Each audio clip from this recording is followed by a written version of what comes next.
The following program, Know the Cause, is paid for by Mediatrition Incorporated.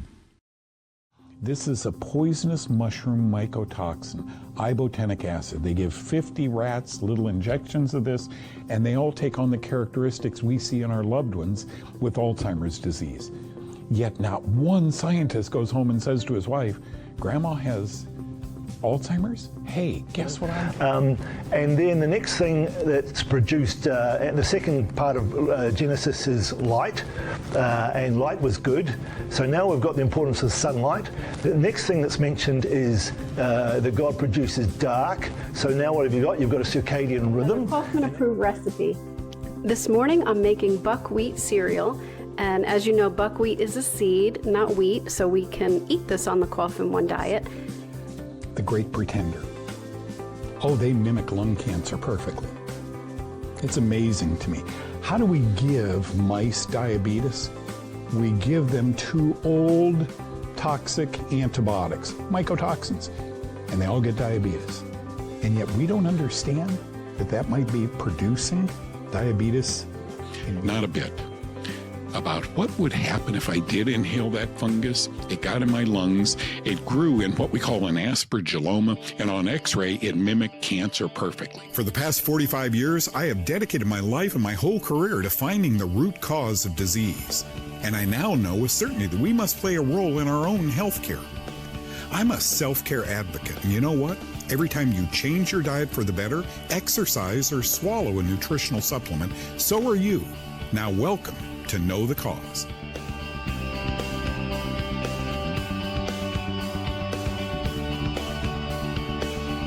Years ago, one of the medical journals or online medical websites that I subscribe to is Infectious Diseases, and they were offering a huge amount of money if anyone could prove that Alzheimer's disease was due to a germ.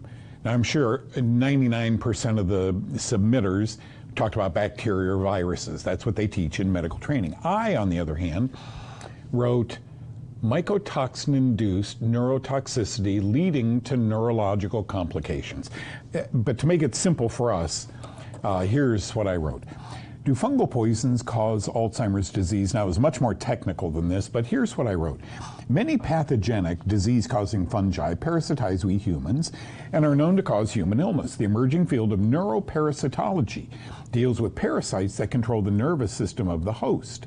This paper will expound upon the phenomenon while introducing the role of neurotoxic secondary fungal metabolites called mycotoxins as credible etiological factors in Alzheimer's disease. Sorry, but that's the way you have to talk when you're writing in medical journals. I can talk both ways. I'm much more comfortable over here. In other words, does fungus get in a person's body, and are some of those fungi neurotoxic? Yeah, we know antibiotics, we know alcohol, neurotoxic, and that can contribute after years of drinking or taking antibiotics or eating peanuts impregnated with poisons and so forth. That, I contend, can lead to neurological problems, Parkinson's, Alzheimer's, a host of others, okay? Then I wrote, while only a small percentage of pathogenic fungi produce neurotoxic mycotoxins, human exposure via food and medication is quite common. And there are the references below. Aspergillus and fungal and penicillium species produce food-borne neurotoxic mycotoxin ochratoxin A. Basically what I said is what I'm telling you right now. I was so excited because I think there was a $50,000 or $100,000 reward, and I knew I was going to win it. My science was so powerful, it didn't stop there. Look at the next.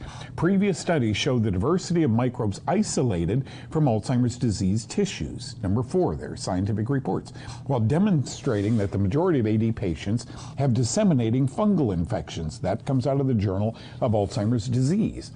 I mean, wouldn't that, if you were an infectious disease specialist, would you not just want to jump up and down and become so excited when you read that? It didn't say bacteria. Doctors all have to take microbiology. Remember that course, microbiology, microbe tiny bio life, microbiology? We were in high school and took it.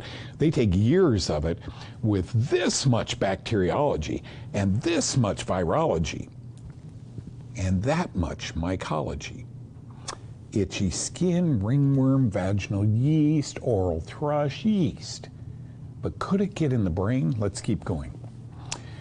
Fungi make poisonous byproducts called mycotoxins. To study Alzheimer's disease, researchers must induce Alzheimer's symptoms in laboratory rats. They do this by injecting them with ibotenic acid. It's a neurotoxic fungal poison.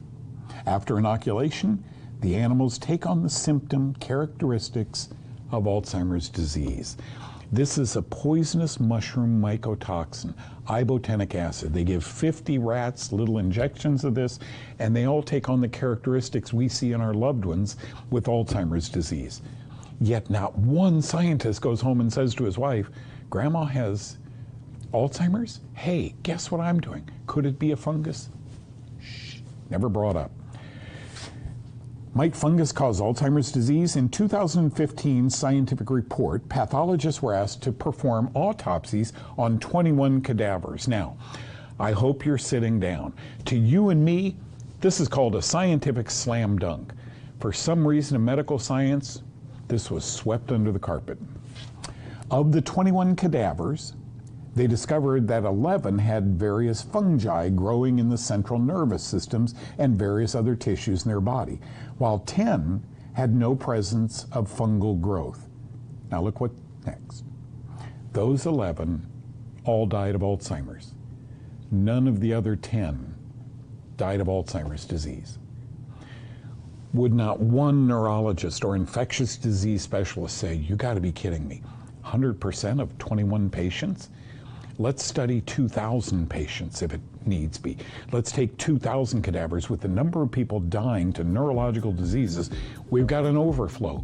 Let's study them and see what role fungus plays in all of this, folks." It's not going to happen. Antibiotics, alcohol are fungal mycotoxins. You know where I'm going. And then the next thing that's produced, the second part of Genesis is light, and light was good. So now we've got the importance of sunlight. The next thing that's mentioned is that God produces dark. So now what have you got? You've got a circadian rhythm. Okay, all the way from New South Wales, Dr. Greg Emerson, who used to be our guest every year. Every year you'd come from Australia, visit us, and then COVID came along and changes happened in your life. And so it's been about 9 years since we've been on. 9 years. When I picked you up this morning, my head just burst. You've been in Austin, Texas, Dave Asprey in the conference on biohacking. What is biohacking?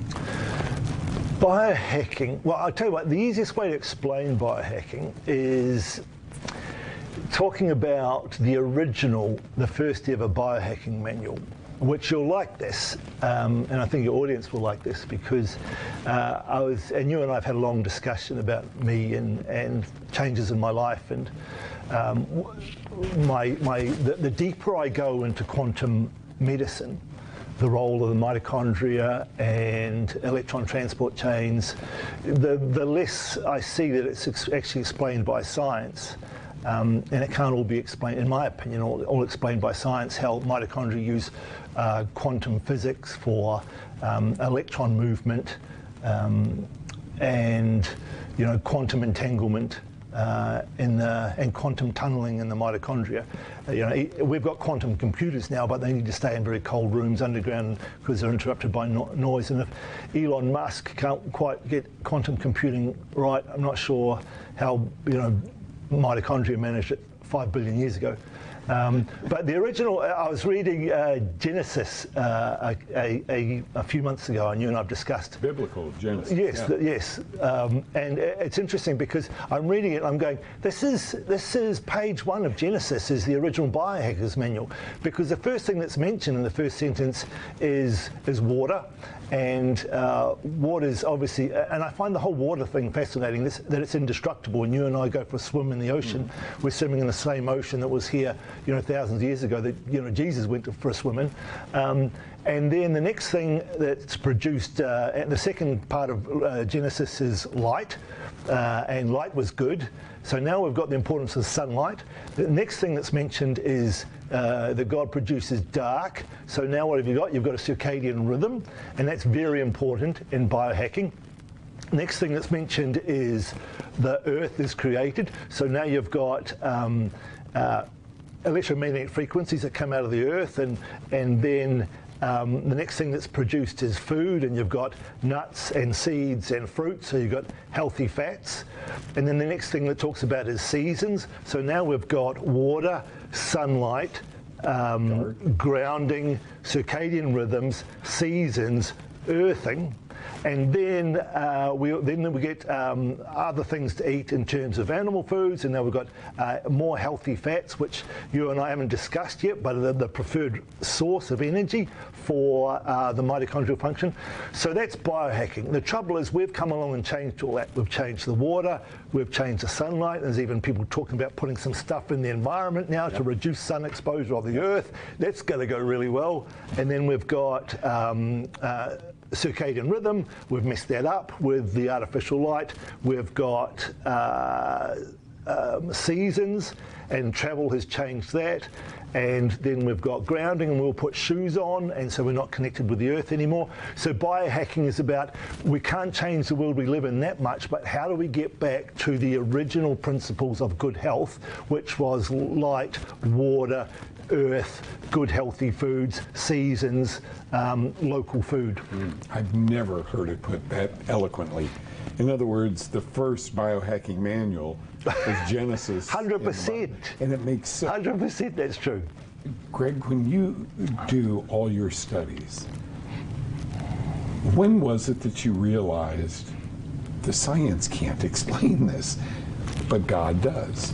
When do you remember the click on? Were you a little boy or sometime in your life? Oh, no, it was like a year ago. Okay. Like, it was a very recent thing. Before then, you and I have discussed how it wasn't really something I looked in, because I've always thought that Greg can handle anything in his life that's thrown at him, and then a series of events, which we'll talk about later in terms of losing a lot of people in my life, and then losing my purpose in life and my job. I realized that I couldn't do it all by myself anymore, alone. So I started reading more spiritual texts, and I started reading the Bible, and I realized that a lot of principles there match up with what I'm reading in science about quantum physics and the role of mitochondria and the production of energy in life itself. And I go, quantum medicine is much easier to be explained by creation rather than science. And you remember in Leviticus, the Lord tells Moses and Aaron, when I put a spreading mildew in a house in that land. So there you have it, 30 references to leavening, mildew, yeast in just the Old Testament. I mean, it's for a guy who's as bright as you are, putting it all together. Here you are, 20 years old, and it's finally coming. It's welcome. I'm so happy you're here. We're going to be doing a lot of filming, so you'll be seeing Dr. Emerson more and more here on TV with us. Thank you for being here today. Pleasure.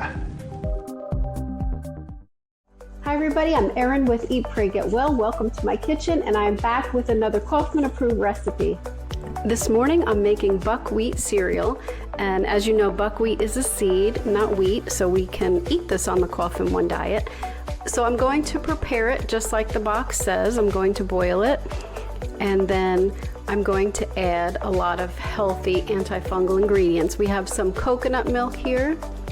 I'm going to add some white chia seeds, and you can add any nuts you want. I happen to have almonds, and I have a sugar-free sweetener that's sweetened with monk fruit. I'm going to throw that in there, and some wild berries. This is much like the cream of wheat that your mother used to make you, except healthier and Kaufmann approved. Well, thanks so much for watching. I'm Erin for Know the Cause. You know, dear friend and producer of this show, John Miller, for 20 years, told me one day, let's explain the antifungal protocol that you talk about all the time. Well, it's been 50 years I've been preparing this, and I have 5 minutes, so I'm going to try and get through this quickly. Consider a slight fungal problem, a moderate fungal problem that keeps recurring, or a severe fungal problem. Let's get through this. The Kaufmann protocol, here's the slight antifungal. Very often a superficial fungal infection, maybe ringworm or jock itch, will clear up quickly with topical medications or simply by changing your lifestyle. If these return, ask the doctor about changing your lifestyle choices, okay? These might include stop drinking alcohol. It's yeast, and it's probably fueling the skin problem. Second, substitute breakfast cereal, grains, for eggs and meat or grapefruit. 3, blow dry that particular reinfected area after bathing and use a topical antifungal cream. Next, eliminate all dairy products. Dairy products are commonly allergic, so be careful, and they're mucus producing. And finally, taking a daily probiotic and a beta-glucan product. I think those two I'm on every day of my life. I feel great as an old guy just by taking those two. But as you recall, 50 years ago, I had a fungal problem. Now let's advance here a little to moderate. Okay, Kaufmann protocol, moderate. Fungus can impregnate any human tissue except the tooth enamel. This is not commonly taught during medical education, so most physicians remain unaware that refractory or resistant infections or that more concerning health problems might be linked to fungus. Says the Center for Disease Control, if you're being treated for an infection that is not improving, think fungus. Thank you, CDC. The same can be said for deeper fungal. Folks, I've done this show for 24 years. I teach that fungus can grow in the pancreas, that fungus can grow in the bones. Is that what osteopenia or osteoporosis is?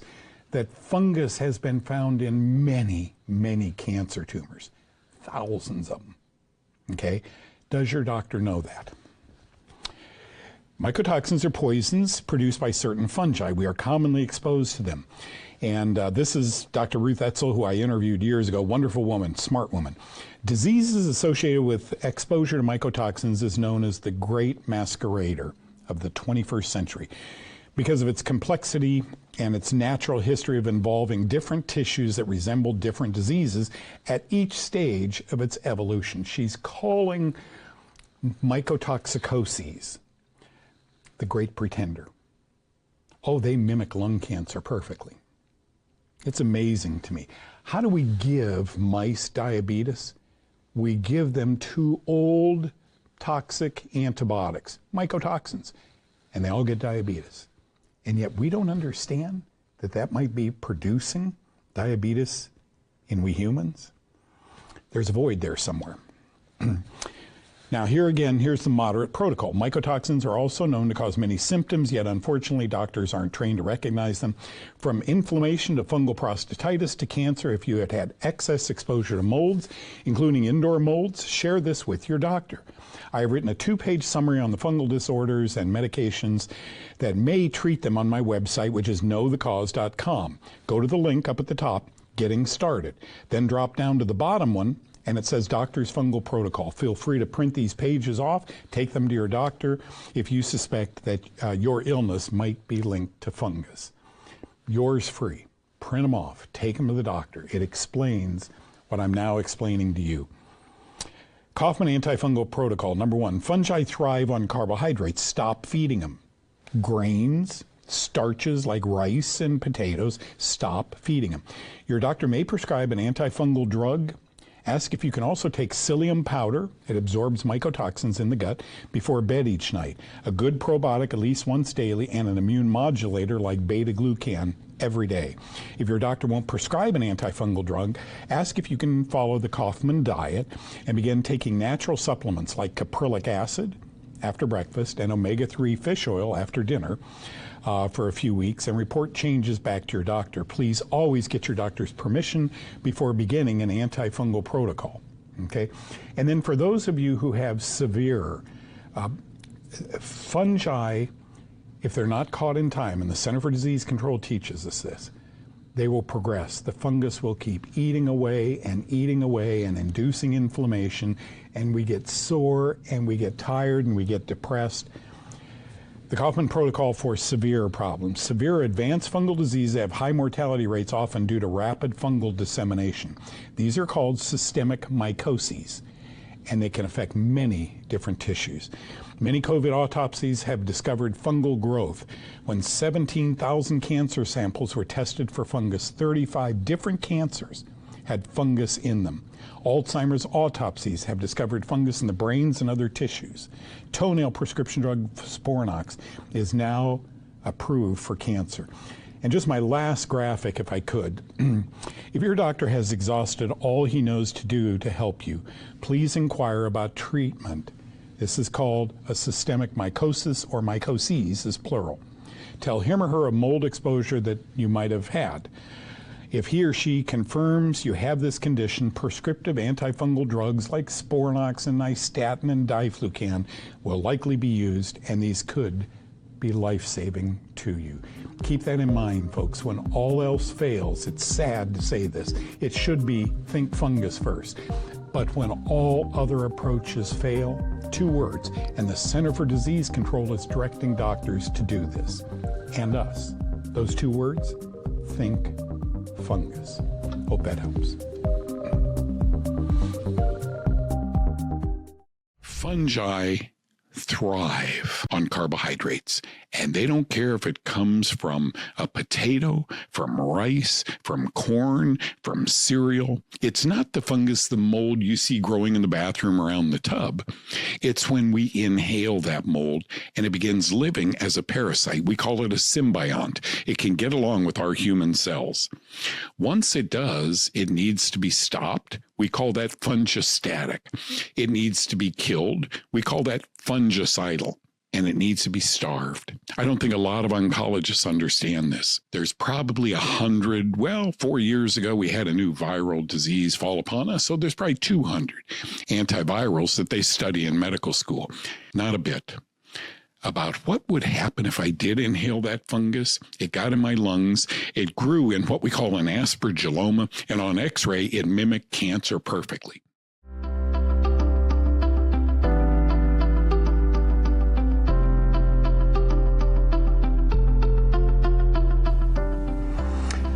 Anna asked a great question. I've had an ear infection for 3 years. The itch is absolutely miserable.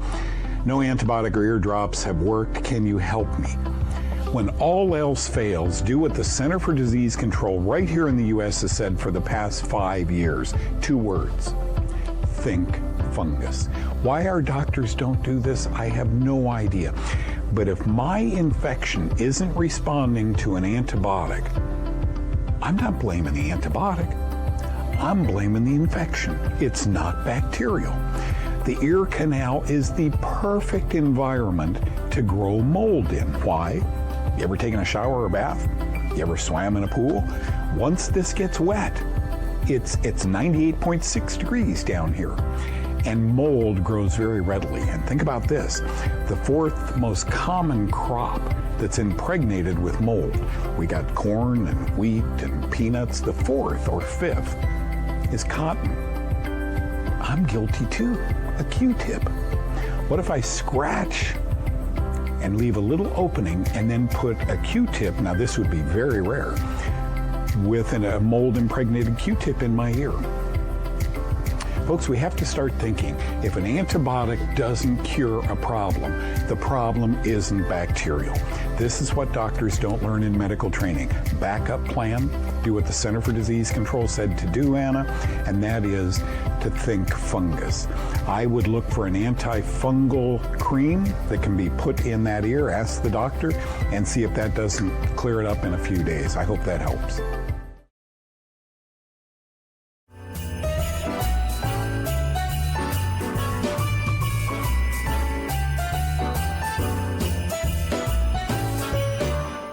How do we give mice diabetes? We give them 2 old toxic antibiotics, mycotoxins, and they all get diabetes. And yet we don't understand that that might be producing diabetes.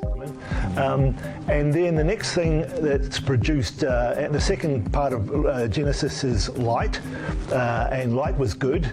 So now we've got the importance of sunlight. The next thing that's mentioned is that God produces dark. So now what have you got? You've got a circadian rhythm. And some wild berries. This is much like the cream of wheat that your mother used to make you, except healthier and Kaufmann approved. This is a poisonous mushroom mycotoxin, ibotenic acid. They give 50 rats little injections of this, and they all take on the characteristics we see in our loved ones with Alzheimer's disease.